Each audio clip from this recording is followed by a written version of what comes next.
Welcome to SUTV News. I'm Zelma Majurovic. And I'm Preston. The flavored soda company Swig announced that all of its Utah locations will now be opening on Sundays, catching up with the rest of the company.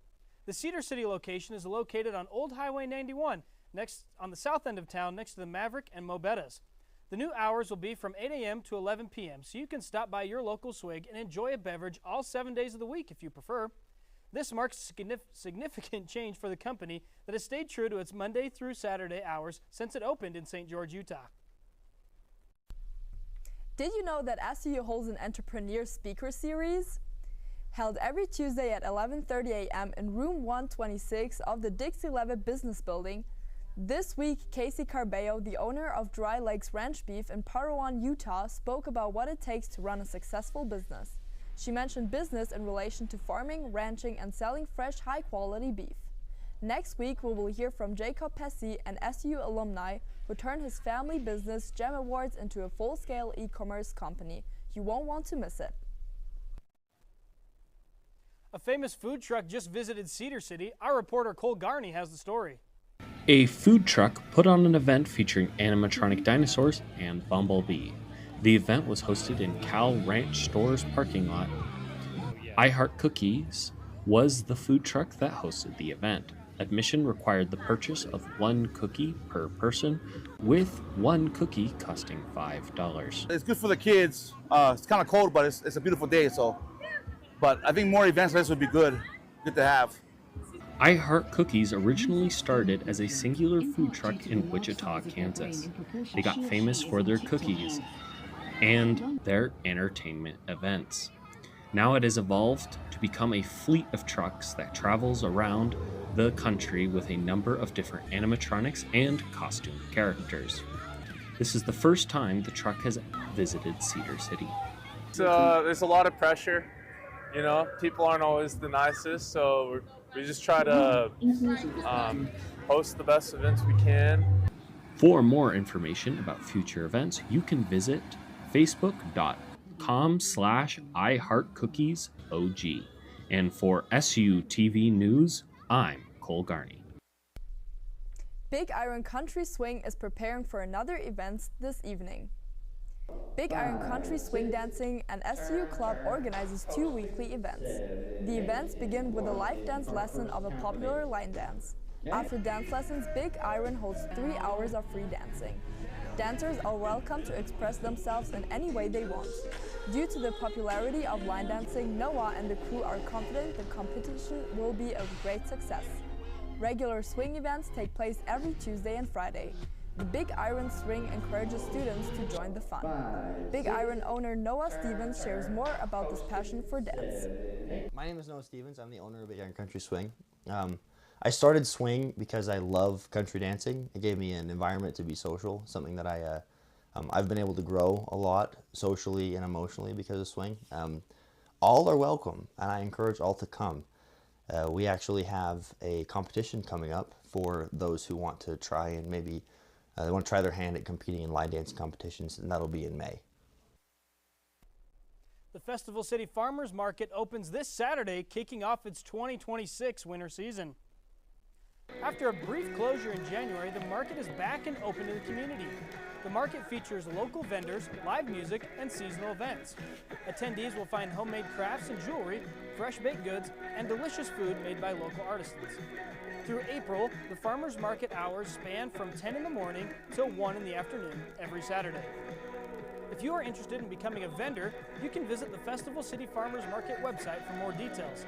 Here's Aubrey Harmon with her take on the market. I really love the vibes and all of the people that are there. I think it's really fun to go with my friends and walk around, talk to all of the vendors. They're all so nice and they're also fun to talk to. I also love all of the handmade jewelry. This is like my rings are all from the farmers market. I love getting all of the food from the farmers market. It's delicious. It's just a great place to be.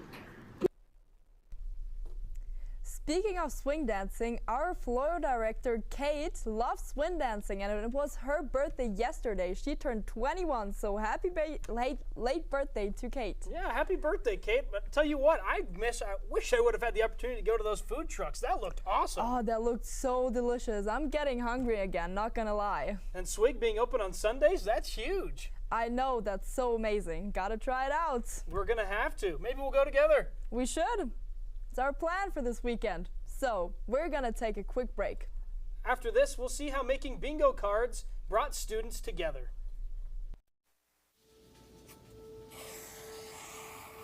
Dad? Just 1 minute, okay?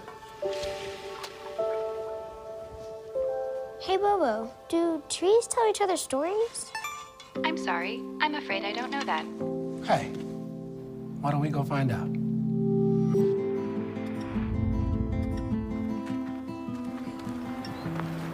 Listen. Do clouds take naps?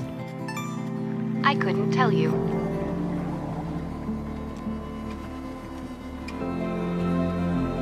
Can birds draw pictures?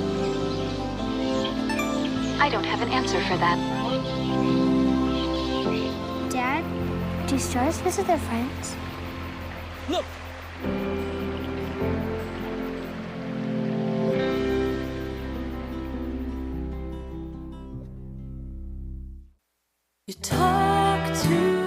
In every family, small conversations can make a big impact. I grew up on tour with my parents. Kind of different, but we bonded over music just like other families do over sports, camping, or other interests. And we talked.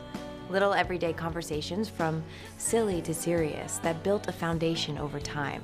Honest conversations, like when my dad shared his experiences as an alcoholic. Your honesty about that part of your life gave me a sense of integrity that I wanted to uphold in my own life. And I was so grateful that you and Mom had become these sober, stable people who were always there for me. I wanted you to know from someone who's been in recovery more than 30 years now that hard work is what creates success, not alcohol or other drugs, whether it's music or anything else. I said it a lot, and I'm glad you took it to heart. Talk, they hear you. For more information about talking with your kids about underage use of alcohol and other drugs, visit underagedrinking.samhsa.gov. University Housing hosted a visual bingo craft night to bring students together.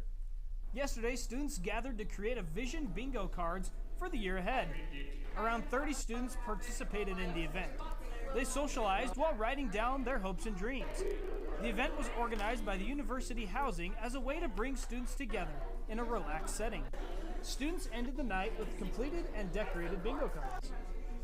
We put on these events once a month for each individual category, and we do it so we can promote people getting to know each other in the residence halls and making friends and making it a good time here.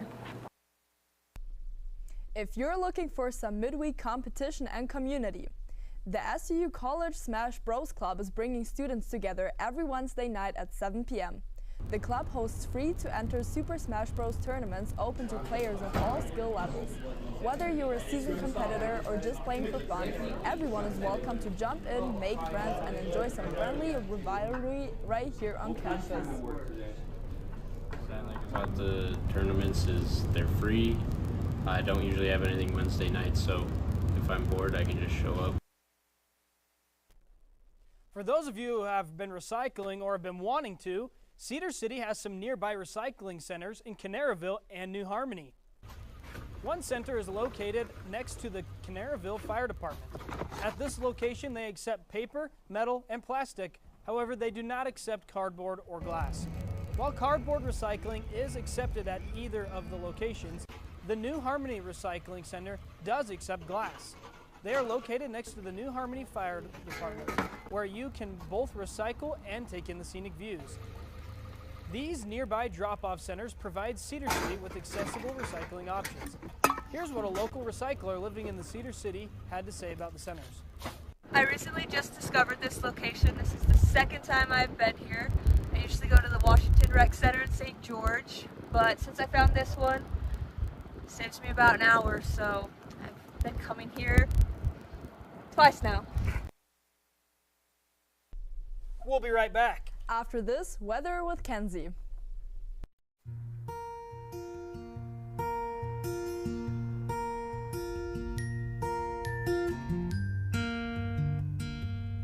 Someone had fun today.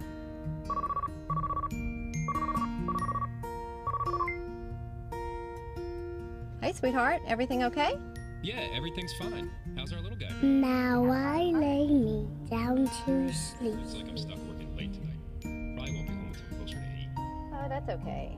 I have got a laundry list of emails to send out. I pray the Lord my soul to keep. Yeah, he did great. We had so much fun today. If I die before I wake, Try over and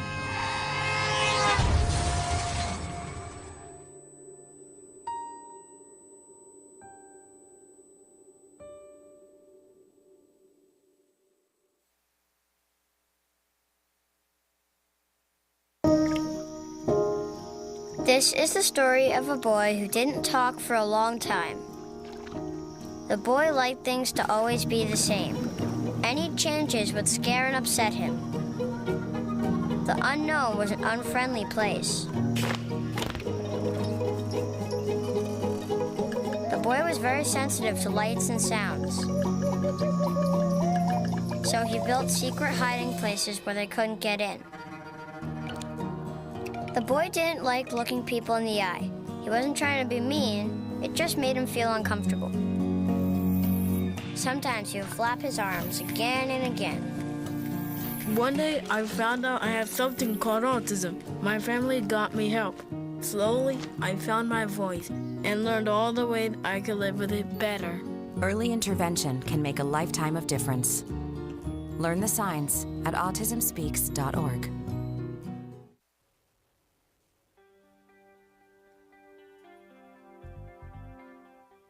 Welcome to SUTV Weather.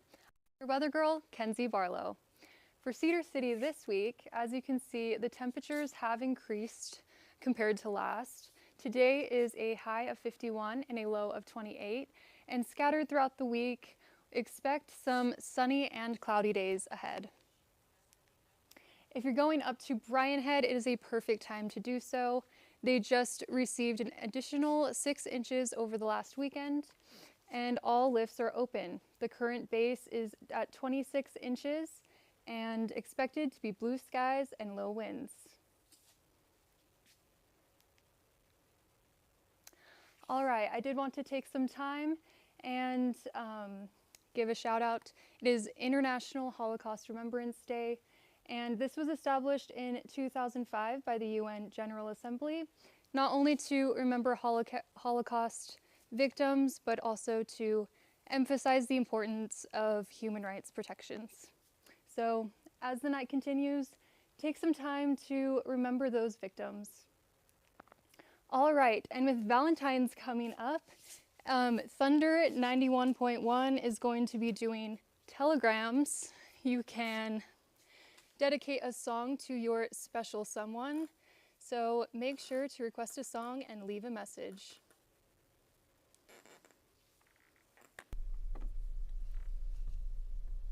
I'm so excited for this sunny week. I mean, I woke up this morning, was all full with sunshine. I was just so happy. Can't wait, and I'm gonna have to utilize that Thunder 91 thing. I'll have to shout out my wife, because she's my breaking news. That would be so fun. I might have to shout out my honey as well. I like this cup you got here. Where'd you get it? Thank you. Swig just released their Valentine's Day edition tumblers.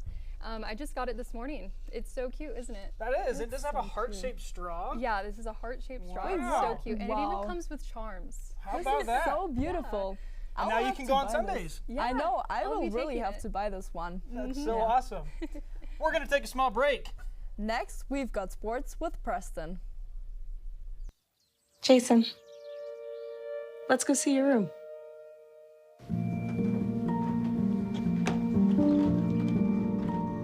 What do you think? We kept it a little spare, so you can decorate it how you like.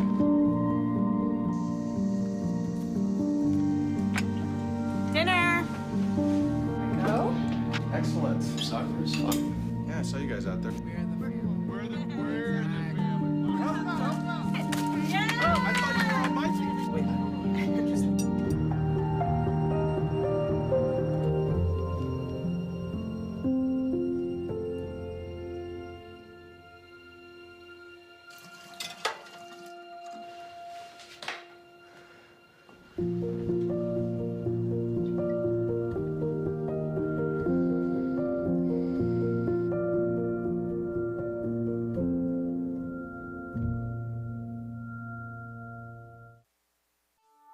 I'm Jenny Garth, and as a mother of 3, I know kids worry about a lot of things.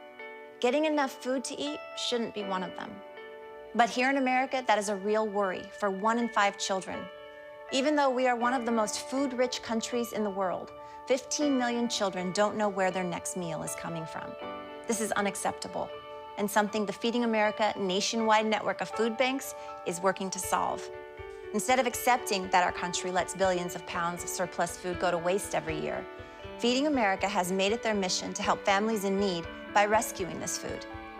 Through food pantries and meal programs, the nationwide network of food banks provides more than 3 billion meals, serving virtually every community in the United States, including yours. Join me in supporting Feeding America and your local food bank by visiting feedingamerica.org. Together, we can solve hunger. Together, we're Feeding America.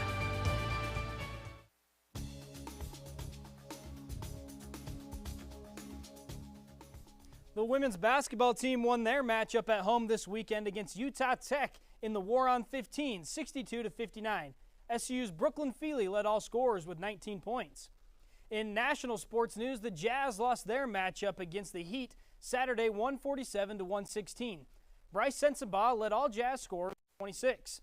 Last night, the BYU Cougars lost a heavyweight matchup against number 1 Arizona 86-83 in a nail-biting loss. Potential number 1 overall NBA draft pick AJ DeBansa had 24 points. And finally, the Utah Mammoth lost their matchup to the Lightning 0-2 as well yesterday.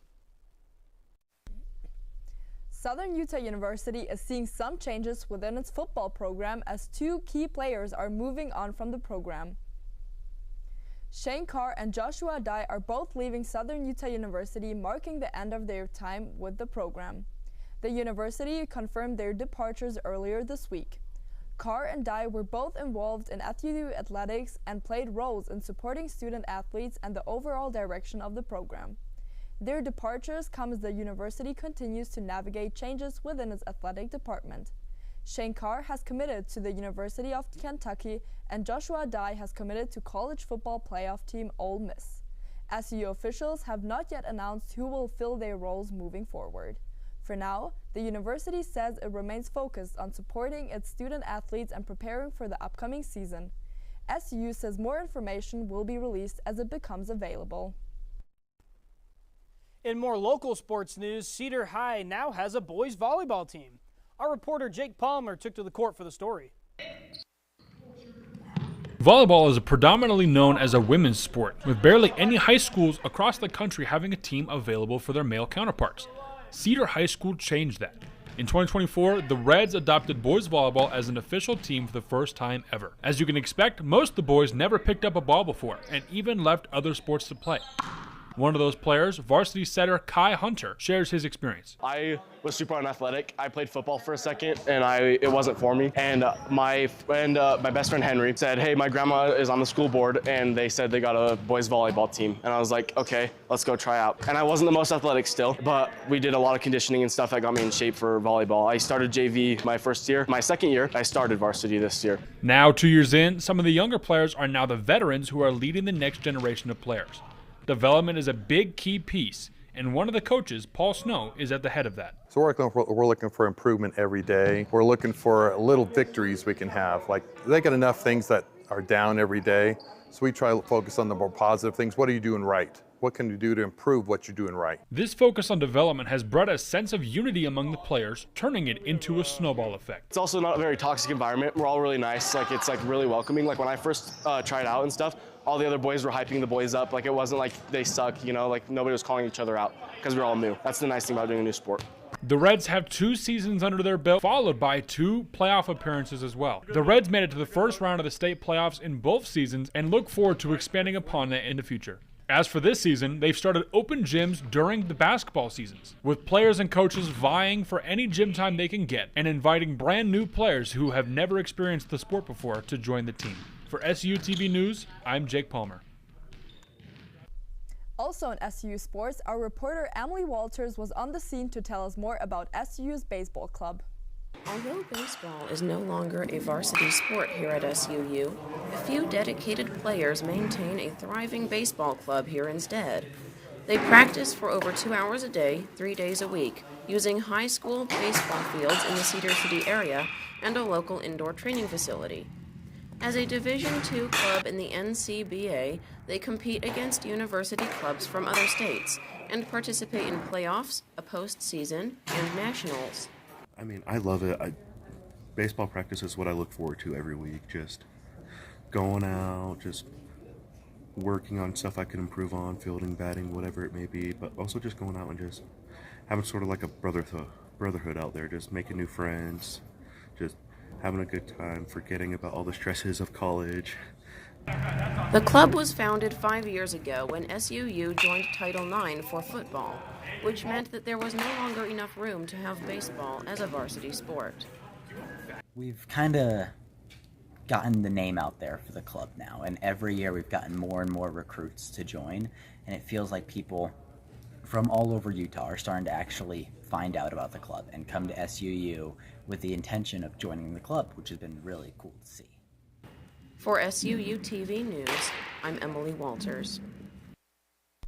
It's just so incredible how many different activities and clubs SU has to offer. Yeah, and so many D1 sports as well. There's really any sport you want to get involved in. They talked about the baseball, but there's also soccer and lacrosse. I know. I really have to try out every single activity. I'm so looking forward to it. Yeah, we forgot to mention that the men's team lost in Utah Tech this weekend for sports unfortunately. as well. Yeah. But hey, there's always more events you can catch here at SUU, and you can meet tons of new people. Exactly. That's what I'm so looking forward to. It's just so incredible. SU has so much to offer. We're going to take a quick break. After this, see what happens when a hypnotist comes to campus. Dad? Just 1 minute, okay? Hey, Bobo, do trees tell each other stories? I'm sorry. I'm afraid I don't know that. Hey, why don't we go find out?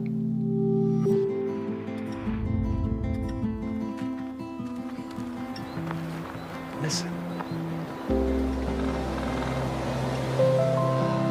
Do clouds take naps? I couldn't tell you.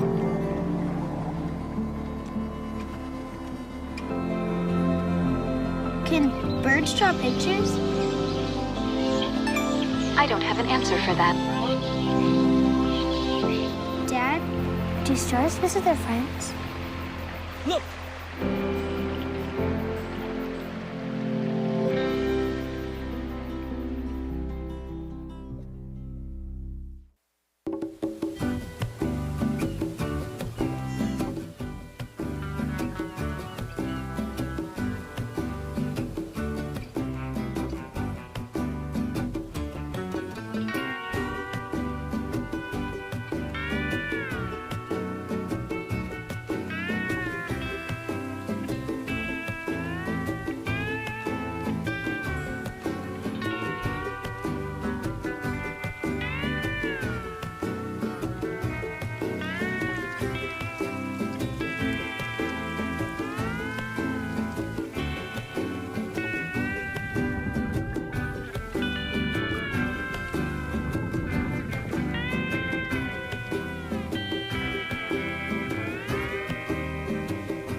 The returning hypnotist Chris Jones brings another live performance back to Southern Utah University after grabbing students' attention last year.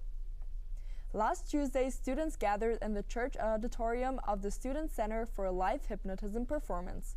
Volunteers went on stage, with some falling asleep while others danced like a chicken or acted like they had superpowers. Before the show, Jones asked students to write down their expectations for the event. The event was free for current university housing residents, with a $5 cash entry fee for SUU guests. The U.S. Department of Agriculture and Health and Human Services announced some significant changes to its dietary guidelines. One of the most impactful changes was the reversal of the food pyramid, which emphasizes consumptions of proteins, fruits, and vegetables with red meat at the top. Likewise, this guide also warns about the dangers of processed foods and sugar-sweetened foods and beverages. placing these foods at the bottom of the pyramid. 60% to 70%. This new change seeks to improve the health of Americans by encouraging them to adopt much smarter eating habits, a decision that has generated debate amongst the population. Here's Camille Martinez with her take on the new food pyramid.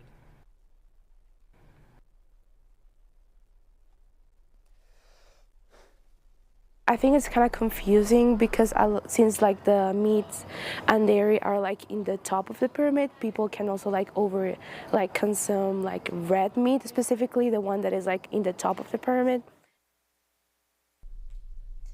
This Cedar City Institute of Religion across the street from SU's campus has an informal choir class for young adults who love to sing.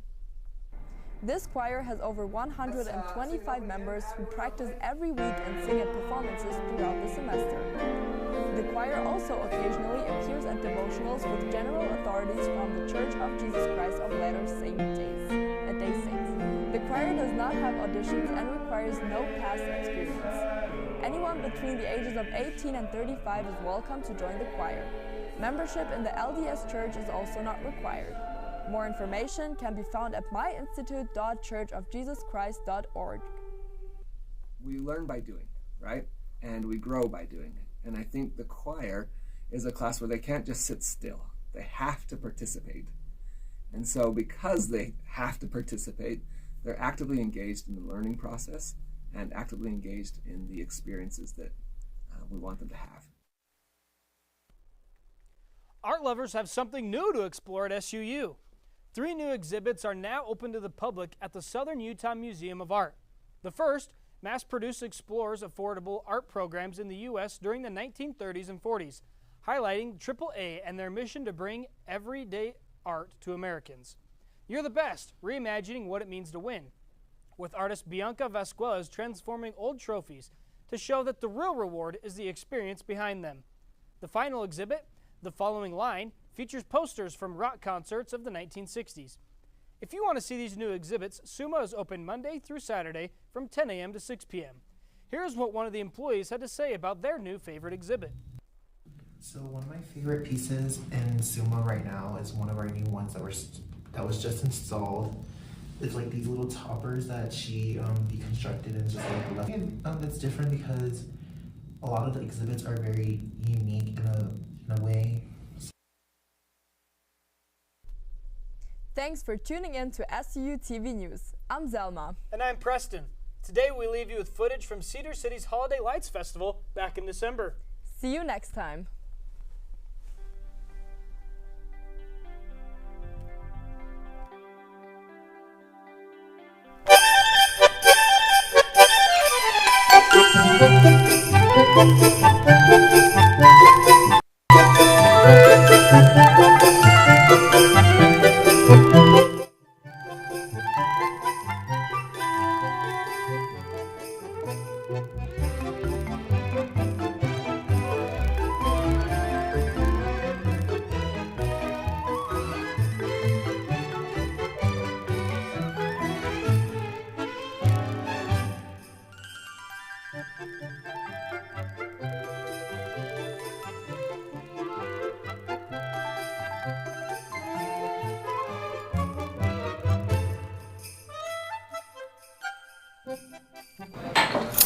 What do you think you're doing, Kevin?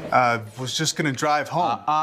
There are several warning signs present that you shouldn't be driving. Like hearing voices? Like your text-to-emoji ratio?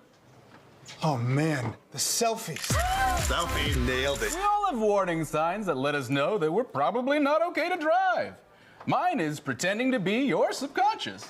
Craig, come on man, let's split a ride home.